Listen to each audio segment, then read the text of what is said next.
கொத்தோடு முத்தாட வண்டி கொடியை தொட்டு தொடர்வது என்ன?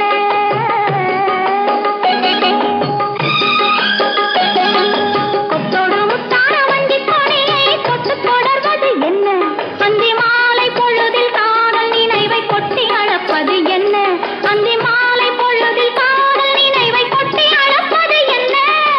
ஊரு உறவு அறியும் வரையில் கண்கள் மட்டோடு, ஊரு உறவு அறியும் வரையில் கண்கள் மட்டோடு, மணமாலை தோளில் சூடும் நாளில் கைகள் கொட்டாடு, மணமாலை தோளில் சூடும் நாளில் கைகள் கொட்டாடு. தங்கப் பதக்கத்தின் மேலே ஒரு முத்து பதித்தது போலே இந்த பட்டு கன்னங்களின் மேலே ஒன்று தொட்டு கொடுத்திடலாமோ, நீயும் விட்டு கொடுத்திடலாமோ?